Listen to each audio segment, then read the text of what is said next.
आज के इस प्रोग्राम के रूह रवां और हम सब की क़यादत करने वाले मिल्लत इस्लामिया का दर्द रखने वाले हजरत मोइन मियां साहब,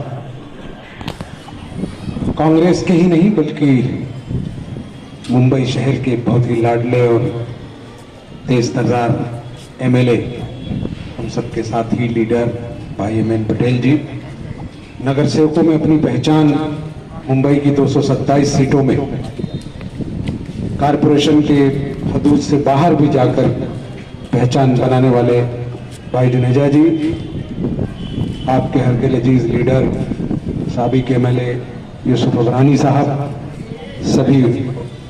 सभी उलमाए किराम और साथियों, आज बहुत बिजी शेड्यूल आमदार साहब और कारपोरेटर साहब का रहा, क्योंकि सुबह 7 बजे के बाद से लगातार हर जगहों पर आज हिंदुस्तान की आज़ादी का 72वां जश्न मनाने में सभी लोग रहे। तो मुझे इस बात का एहसास है कि दोनों लीडर हमारे सुबह से इस काम में रहे और हम सबसे पहले आप सभी लोगों को अपने इस देश की आज़ादी के, पूरी आज़ादी के 72वें साल की मुबारकबाद पेश कर। दोस्तों, इस मुल्क में जितनी कौमें बसती हैं उनमें बड़ी तादाद मुसलमानों की है, इसे आप इनकार नहीं कर सकते। आज 30 से 40 करोड़ की बात होने लगी है कि हिंदुस्तान में मुसलमानों की आबादी 30 से 40 करोड़ पहुंच रही है, लेकिन ये बिल्कुल बदकिस्मती है कि इदारे मुसलमानों के पास जिस रेशियो में होने चाहिए थे वो नहीं। छोटी सी मिसाल देता हूं, आप सभी लोगों ने उल्लासनगर का नाम सुना है, सिंधियों का छोटा सा इलाका है। मेरा ख्याल पूरे मुल्क में 10, 12, 15 लाख सिंधी होंगे, लेकिन साहब वो रिफ्यूजी का कौम भी है, पकड़कर आकर बसाई गई। लेकिन आज इस खूबसूरत हिंदुस्तान के 132 करोड़ लोगों के बीच सिंधियों से ज्यादा कॉलेज किसी के पास नहीं। 22 टॉप के कॉलेजेस जो मुंबई में हैं, HR, जय हिंद, सिडनम, केसी, जितने टॉप के कॉलेजेस हैं ये सब सिंधियों के हैं, जिनकी आबादी सिर्फ 8 लाख। और ये वो कौम है जो रिफ्यूजी के तौर पर पाकिस्तान से भगाई गई और आकर यहां बैरकों में बसे। लेकिन जब मैं उनके टॉप के एडवोकेट्स श्याम केशवानी से बात कर रहा था तो मैंने पूछा कि श्याम साहब, इतनी छोटी सी कौम और इतने कॉलेजेस, तो उन्होंने कहा साहब मेरे आबो अजदाद ने एक ही बात कहा कि अगर इस मुल्क में रह के आपको तरक्की करना है तो संसाधन आपका होना चाहिए, अपना होना चाहिए।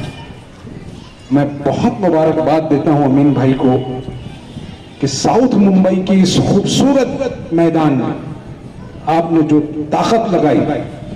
मैं मिलिंद भाई को भी मुबारकबाद देता हूं कि उन्होंने पूरी मदद की, और जुनेजा साहब आप उससे भी ज्यादा मुबारकबाद के हकदार हैं कि तमाम मुश्किलों के बावजूद इन दीवारों पर खूबसूरत नारे लिखकर और तैयार करके लोगों के दिलों में यह एहसास पैदा कर दिया, आओ तुम्हारे लिए पढ़ाई का एक मैदान हमने तैयार कर दिया।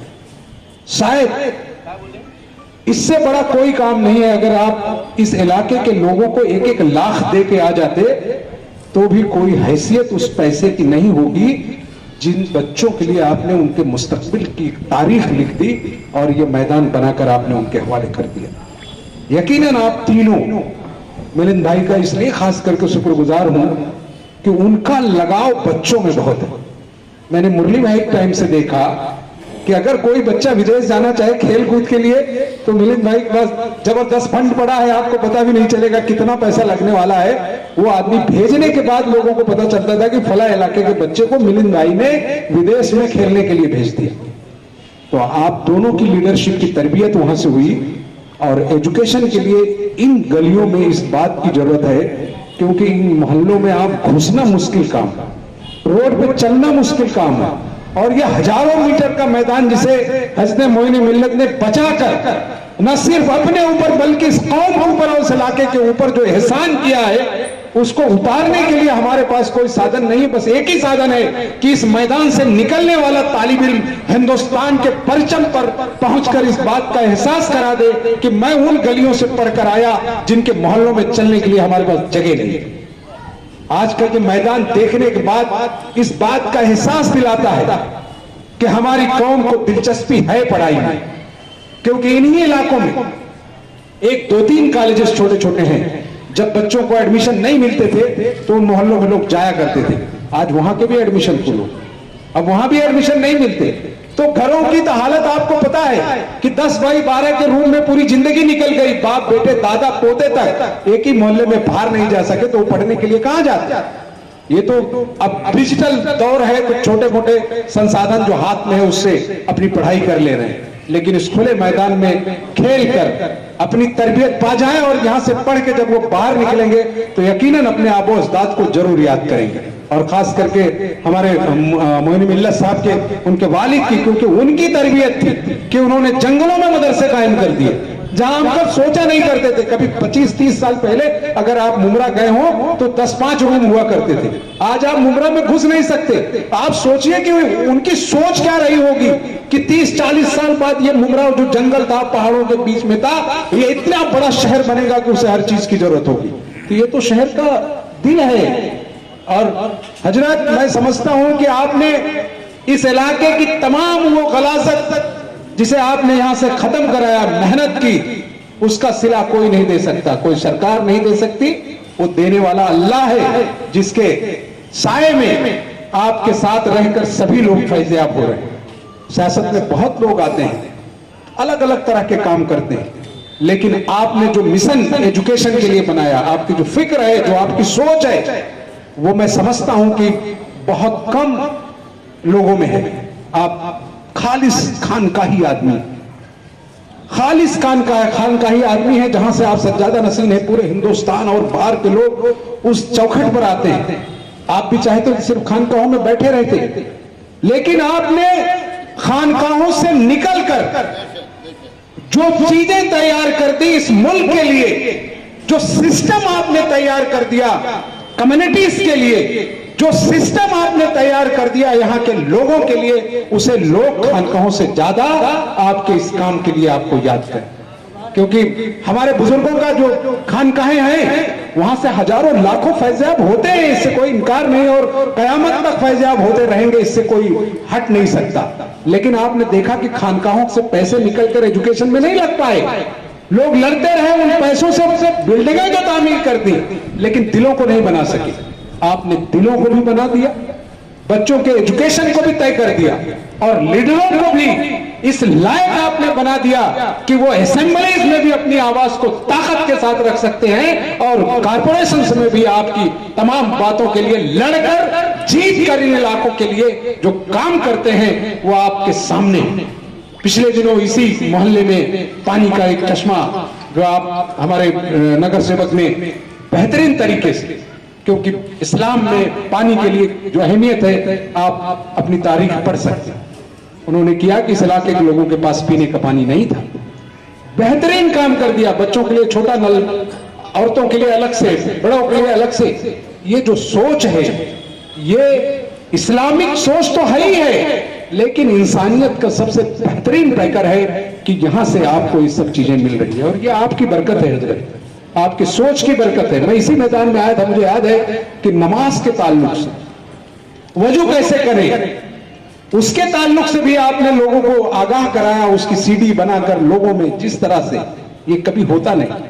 पिछले दिनों मैंने आपकी और एक खूबसूरत तखलीक जो आपने वर्ली में कर दी, उस मस्जिद में सेकंड नमाज पढ़ने का मुझे मौका मिला, शायद यहाँ मौलाना है, उनकी मैं तकरीर सुन रहा था। हजरत दिल जीत लिया उन्होंने, ऐसे बिल्कुल जैसे मैं जनरली लोगों से बात करता हूं, उन्होंने अपने खुतबे में इतनी बेहतरीन तरीके से वजू का बयान कर रहे थे, फिर गुस्ल का बयान कर रहे थे। बाद में फिर हमें 1.5 घंटा बैठना पड़ा उनसे बहस के लिए कि हजरत यही काम चाहिए था, क्योंकि शानदार तरीके की तकरीरों में हमारे उलमा न सिर्फ हिंदुस्तान बल्कि दुनिया में अपने माने रखते हैं, लेकिन बात दिलों में उतर जाए वो आपने पेश की। वो इसलिए मैंने हजरत को वो बात याद दिलाई कि आप जो चिराग जला रहे हैं उसकी रोशनियां कहां तक पहुंच रही।